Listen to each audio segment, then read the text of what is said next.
মারুকে নিয়ে চিন্তা করার কিছু নেই, সেটা মারু তার ভিডিওর মাধ্যমে জানিয়ে দিয়েছে। তো মারুকে নিয়ে চিন্তাটা কে করছিল? বোতল। বলছে 3 দিন ভিডিও দেয়নি মেয়েটা, তাকে নিয়ে কেউ কোনো উচ্চবাচ্য করেনি, মানে কোনো কন্ট্রোভার্সি ক্রিয়েটার। তো বোতলের খুব চিন্তা হয়ে গেছিলো, যতই সম্পর্ক এখন খারাপ হয়ে যাক আর যাই হোক, মনের মধ্যে তো একটা জায়গা ছিল, তার জন্য চিন্তা হয়েছিল। যাই হোক, মারু কিন্তু পরিষ্কার জানিয়ে দিয়েছে ভিডিওর মাধ্যমে যে তাকে নিয়ে চিন্তার কিছু কারণ নেই। হ্যাঁ, কিছু ভিউয়ার্স তাকে মেসেঞ্জারে, ইনস্টাগ্রামে যোগাযোগ করছিল, কারণ তাদের চিন্তা হচ্ছিল এবং অনেকেই বলছিল আমি তোমার মায়ের মতো।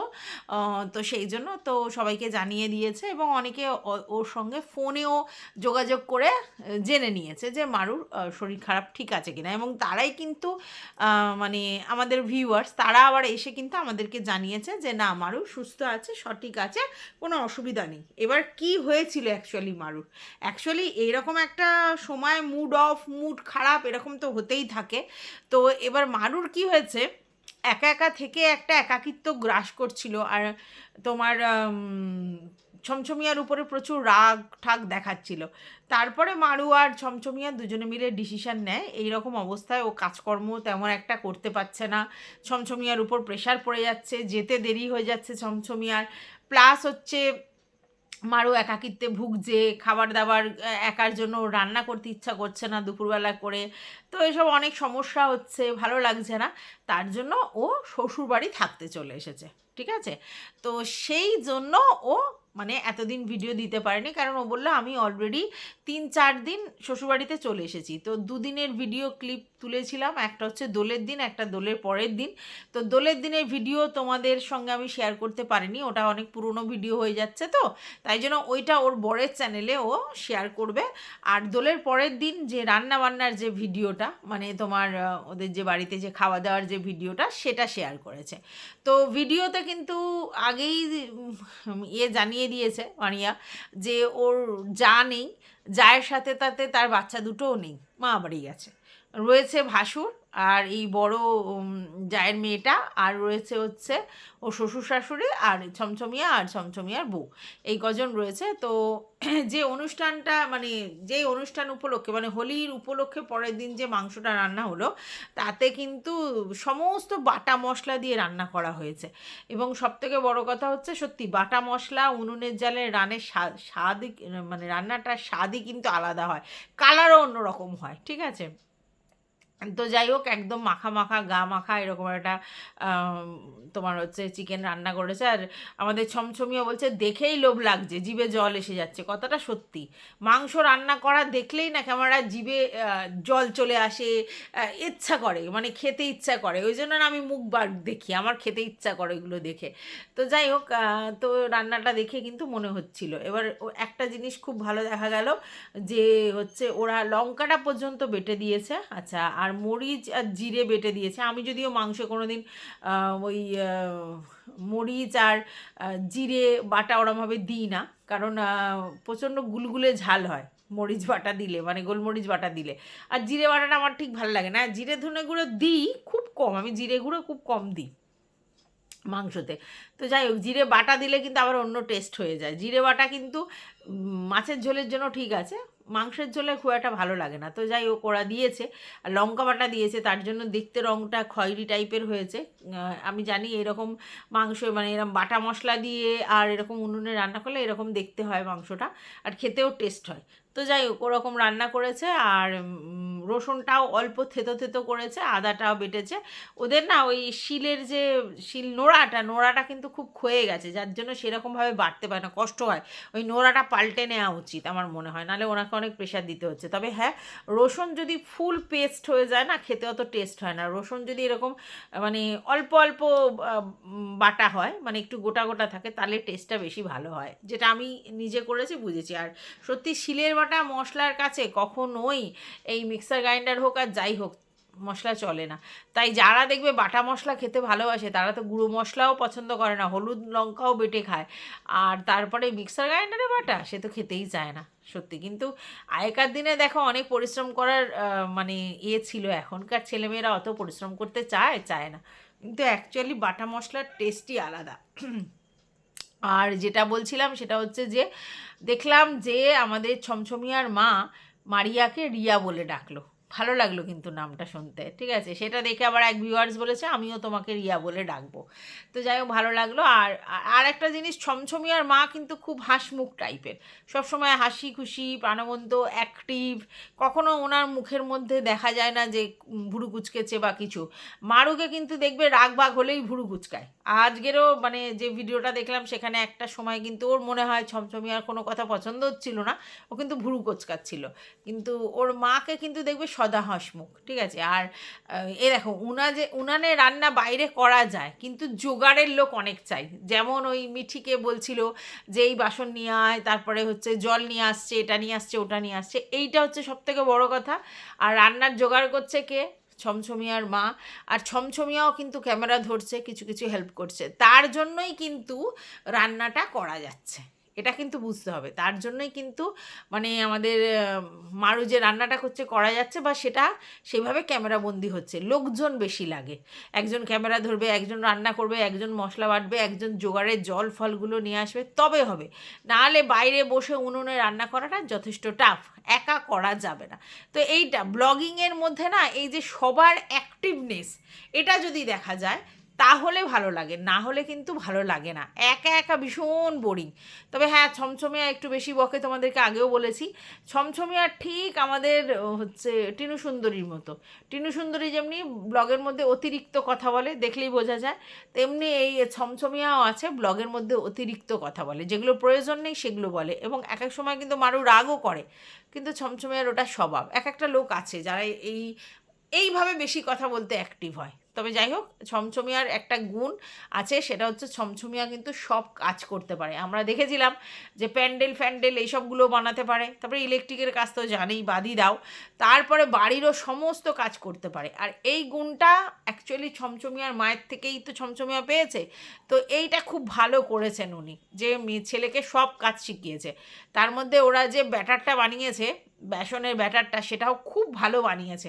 যার জন্য লঙ্কার চপগুলোও যেরকম ফুল ছিল, মানে ও প্রথমে টেস্ট করার জন্য লঙ্কা দিয়েছিল লঙ্কার চপ, তেমনি বেগুনিগুলোও সুন্দর একেবারে দোকানের মতো হয়েছিল। ব্যাটারটাই আসল বেগুনিতে। আর বেগুনের যে স্লাইসটা, সেটা পাতলা করে কাটতে হয়। দুটোই কিন্তু ছমছমিয়া ভালো করে করেছে, একেবারে দোকানের বেগুনির মতো সাইজটাও হয়েছে, দেখতেও হয়েছে, আর আশা করি খেতেও হবে। খুব ভাল লাগছিল। তো রান্না হয়েছে কি, ডাল, বেগুনি, আর হচ্ছে তোমার মুরগির মাংস। আর চাটনির কথা বলছিল, ওদের যেহেতু দেরি হয়ে গেছে ওই জন্য। তা আমার মনে হয় সকালবেলা যদি ওই গ্যাসের মধ্যে চাটনিটা করে নিত তাহলে হয়ে যেত। এখানে যেরকম উনুনে রান্না হচ্ছে হচ্ছে, কারণ অনেকে একসঙ্গে খেলে সেখানে ডাল, বেগুনি, মাংস, একটু চাটনি পাঁপড় হলে বেশি ভালো জমে যেত। তো যাই হোক, সেটা হয়নি। পরে চাটনি সবসময় আগে করতে হয়, চাটনি পরে করলে ভালো না। তো যাই হোক, দেখা গেল যে মোটামুটি ওরা সবাই মিলে খেতে বসেছে, যেখানে ওর বড়দাকে ডেকেছে, মানে ছমছমিয়া ওর বড়দাকে বলেছে, তিনি তখনও স্নান করেনি সেটা বলছিল ছমছমিয়া। আর ছমছমিয়ার বাবার অন্য জায়গায় নিমন্ত্রণ আছে, তিনি খেয়ে আসবেন, তার জন্য ছমছমিয়ার বাবার এখানে এসে খাবেন না, রাত্রিবেলা খাবেন না। ওরা তাহলে কে কে খাচ্ছে? ছমছমিয়া, মারু, আর ওর শাশুড়ি মা, আর মিঠির বাবা, আর বিঠি, এই কজন মোটামুটি খেতে বসেছে। তো ভালোই হয়েছে। আর ওরা মাংস কী করেছিল, আধা আধুরা কেটে কুটে নিয়ে এসেছিলো, পুরো কেটে কুটে নিয়ে আসেনি, আবার পুরো গোটা নিয়ে আসেনি। তো যাই হোক, সেইটাকেই পরিষ্কার করে পিস পিস করে ওরা আবার ধুয়ে ধায়ে পরিষ্কার করে জল ঝরিয়ে তারপর রান্না করেছে। তো ওভারঅল ব্লগটা দেখতে খুব ভালো লাগলো। আর সত্যি কথা, মারু যদি ও শ্বশুর বাড়িতে থাকে তাহলে সেই ব্লগিংগুলো দেখতে ভালো লাগে, অনেক লোকজনের সমাবেশ তো। নাহলে মারুও দেখি খুব হাঁপিয়ে যায়, কষ্ট পায়, তারপরে একা থাকতে পারে না বলে লাইভে চলে আসে, তারপর বরের উপর রাগ করে, বর হচ্ছে কখন যাবে কখন আসবে, সেই জন্য ও এখানে চলে এসেছে। তো যাই হোক, সেটা ভালো করেছে। এই মুহূর্তে শ্বশুরবাড়ি থাকাটা ভালো, মানে সেফ, কারণ সব লোকজনের মধ্যে থাকলে ওর মনও ভালো থাকবে, কিছু খেতে ইচ্ছা করলে তারা বানিয়ে দিতে পারবে, তারপরে গল্প গুজব করে সময় কাটাবে, একটা মানে আন্তরিকতা থাকবে, ও অনেক মানে টেনশন ফ্রি থাকবে, ছমছমিয়াও টেনশন ফ্রি থাকবে। ওভারঅল ব্যাপারটা খুব ভালো, এটা আমি মনে করি। যাই হোক, এরপর আমি যেটা বলবো তার আগে ওয়েলকাম করে নিই। Welcome back to my channel. আশা করছি তোমরা সবাই খুব ভালো আছো, আর আমিও খুব ভালো আছি। নতুন একটা ভিডিওর সাথে অনুষ্কাতে, আমি রুনা লাইফস্টাইল থেকে। এখন যেটা নিয়ে বলবো সেটা হচ্ছে ম্যান্ডুকে নিয়ে বলবো। না, ম্যান্ডুর ভিডিওটাতে কন্ট্রোভার্সি করার মতো কিছু যে ও দিয়েছে তেমন কিন্তু না। ভিডিওটা ভীষণই সুন্দর, নিট অ্যান্ড ক্লিন ছিল, পরিষ্কার পরিচ্ছন্ন ছিল। কিন্তু দুটো তিনটে জায়গায় আমার অবজেকশন আছে, যেটা হচ্ছে যে আমি কখনো দেখিনি যে ফুলকপি আলু দিয়ে তরকারিতে কেউ ডাঁটা দিয়েছে। নয় ডাঁটা আলুর ঝোল করা যায়, ডাঁটা দিয়ে ঝিঙে দিয়ে আলু দিয়ে ঝোল, সেটা একটা ঠান্ডা, নালে ফুলকপি আলু দিয়ে ঝোল। ফুলকপি হচ্ছে ঠান্ডা নয়, ঠিক আছে? তো ফুলকপির সঙ্গে ডাঁটা কম্বিনেশন যায় না, তো এটা ওর ভুল, ঠিক আছে? নয় ডাঁটা দিয়ে আলু দিয়ে ঝোল করো, নয় ফুলকপি আলু দিয়ে মাছের ঝোল করো, ঠিক আছে? আচ্ছা, এই কদিন ও এক তরকারি ভাতই করবে এটা বলছে। আচ্ছা, অনেকে লিখেছে যে তুমি তো এক তরকারি ভাত খেতে পারো না, তাহলে তুমি এক তরকারি ভাত করবে বলছো। খেতে পারে না, প্রয়োজনে খেতে হয়। এবার এক তরকারি ভাত করবে, যেটা বুঝলাম সেটা হচ্ছে ওই ছাদে যেহেতু কাজ হচ্ছে এ করছে, তার জন্য ওর ওগুলো দেখতে হবে, দেখবে ঠেকবে, যাবে আসবে, তার জন্য মনে হয় এক তরকারি ভাত করছে। অনেক সময় হ্যাঁ বড়ি দিয়ে আলু দিয়ে ফুলকপি দিয়ে ঝোলটা করেছে। অনেক সময় প্রয়োজন পড়লে এক তরকারি ভাত করতে হয়, অনেকেই করে, ঠিক আছে? আমাদের ফ্যামিলিতে আমরাও এক তরকারি ভাত কোনো সময় প্রয়োজনে করি। তবে আমাদের বাড়িতে খুব একটা হয় না এক তরকারি ভাত, কারণ খেতে চায় না, মানে আমার ছেলে এক পদ দিয়ে খেতে চায় না। আমার কোনো অসুবিধা হয় না, আমার সব রকমই চলে, বেশি পদ দিলেও হয়, একটা পদ দিলেও হয়। তো যাই হোক, এক পদ রান্না করেছে। আর তোমার হচ্ছে যেটা দেখলাম সেটা হচ্ছে যে ও বলল যে নাইটি তুলতে যেতে হবে, তাই জন্য আমি খুব আনন্দে আছি। যেদিনকে নাইটি তুলতে যাই সেদিনকে আমি খুব আনন্দে থাকি। সুন্দর সুন্দর নাইটি, 1000-2000 নাইটির মধ্যে থেকে আমি 200-400 নাইটি নিয়ে আসি। তো আমার পছন্দ করে সেগুলো তোমরা আবার পছন্দ করে নিয়ে নাও, আমার খুব ভালো লাগে। তার মানে এটা পরিষ্কার 15 দিন ছাড়া, বুঝতে পেরেছো? 15 দিন ছাড়াও নাইটি তোলে। তো 15 দিন ছাড়া 200 পিস নাইটি মানে ম্যান্ডি তোলে এবং সেটা বিক্রি হয়ে যায়। তার মানে 200 পিস নাইটি ও 15 দিন ছাড়া বিক্রি করে, ঠিক আছে?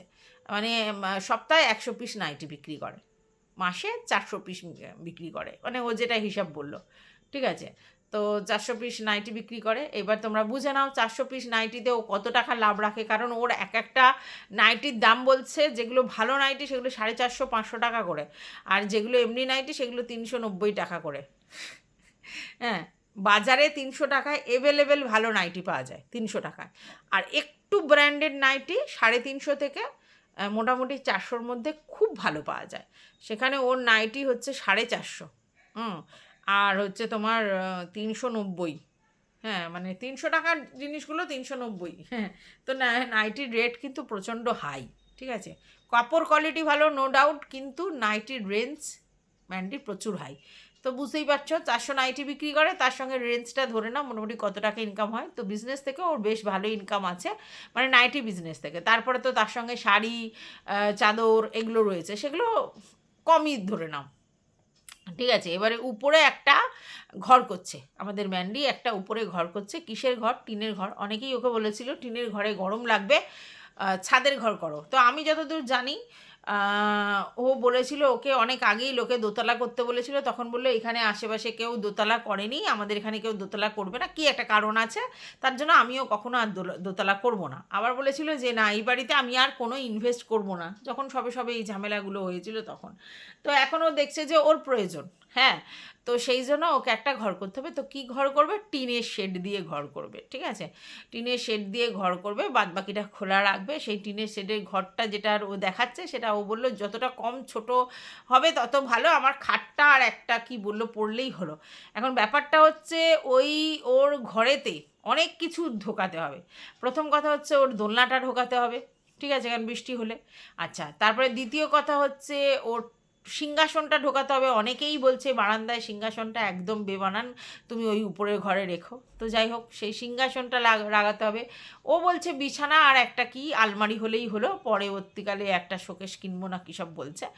তো যেটা আমার মনে হয়েছে, তো অত কিছু রাখতে হবে যখন, তাহলে ওকে একটু বড় ঘর করলেই ভালো হতো।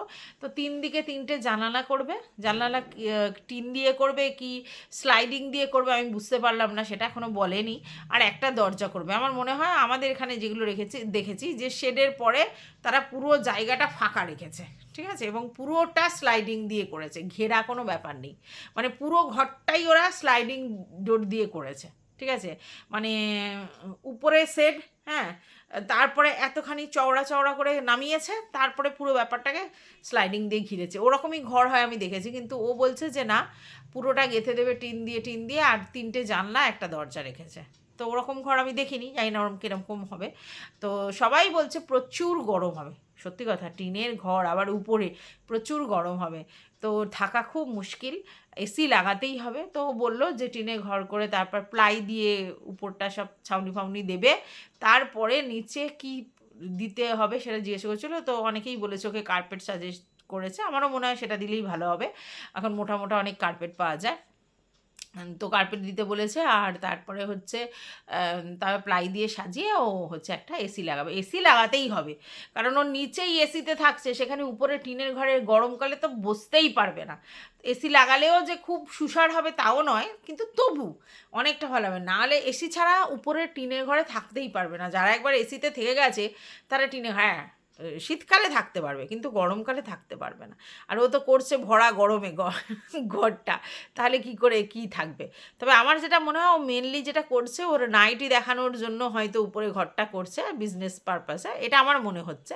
কারণ উপরে একটা ঘরে ধরো পড়ায়, আর একটা ঘরে ধরো স্যান্ডু বসে থাকবে, তো নাইটি দেখানোর ব্যাপার আছে, তো ওখানে একটু প্রাইভেট স্পেসে ও উপরে যদি খাটের উপরে নাইটিগুলোকে রাখে বা একটা র্যাক মতো করে নেয়, তাতে নাইটিগুলো রাখে, তাহলে ওখান থেকে দেখাতে সুবিধা হবে। আমার মনে হচ্ছে ওর জন্যই ও করছে এটা, তো সেটা আমার মনে হয় ভালো করছে। তবে একটু বড় করলে ভালো হতো। আর যারা বলছে ঠাকুরের রাখতে, আমার মনে হয় ঈশান কোণ দেখে ঠাকুরের সিংহাসনটা রাখলে মনে হয় ওদের জন্য ভালো হবে। বারান্দা ঠাকুরটা সত্যিই বেমানান। আর হচ্ছে একদিকটা দেখালো যে ও গেঁথে দেবে, ঠিক আছে, পুরো একদম টিন দিয়ে ঘিরে দেবে বলছে, কিন্তু ওখানে অনেকেই বলছে যে ওই জায়গাটা ফাঁকা রেখে স্লাইডিং দাও, তাহলে দেখতে ভাল লাগবে ঝুল বারান্দার মতো। আমারও তাই মত। ওই যে ছাদের পাশে যে স্পেসটা রয়েছে ওইটা পুরোপুরি মানে একদম গোডাউন ঘরের মতো না গেঁথে ওখানটা যদি স্লাইডিং দেয় না, দেখতে ভালো লাগবে। আর বেশ একটা মানে ফাঁকা রাখলে একটু বারান্দাতে করলে খুব ভালো লাগে। সঙ্গীতা আছে না, মিহুর মা, ওরা উপরে ছাদ বাগান করেছে আর সুন্দর করে সাজিয়েছে, এত ফাইন লাগছে না, ভীষণ সুন্দর লাগছে, হেভি লাগছে। আমার তো এত পছন্দ হয়েছে ছাদটা ওরকম করে। এবার তোমরা বোধহয় পছন্দ হচ্ছে, তোমরা করছো না? আরে না, আমাদের তো প্ল্যান আছে যদি উপরে কোনো দিন ঘর করি আর কি, তারপরে তো তার উপরটা করবো। এখনই যদি ছাদে গিয়ে ওইসব করে ইনভেস্ট করে ফেলি, তাহলে কারণ পরবর্তীকালে যদি উপরে করি, যদিও আমাদের ঘর প্রয়োজন নেই, তবু হয় না আবার একটুখানি, একতলা আছে দোতলা করি, তো দোতলা যদি করতে পারি তার উপরে ওই ছাদের এই ব্যাপারটা করবো, নাহলে না। আর যদি ছেলে যদি মনে করে যে এখানে থাকবে, তবে তো, ছেলে না থাকলে উপরে ঘর করা বেকার, তাই না? তোমরা কি বলো? আমি তো মনে করি যে যদি ছেলে এখানে না থাকে তাহলে উপরে ঘর করা বেকার, কে থাকবে? বুড়ো বুড়ির জন্য কাফি। আর ছেলে থাকলে উপরে যদি ঘর করে তার উপরে ওটা করবো, নাহলে বেকার করবো। তো যাই হোক, এই ভিডিওটা এই পর্যন্ত রাখছি। তোমাদের যদি কিছু বক্তব্য থাকে অবশ্যই কমেন্ট বক্সে জানিও। টাটা।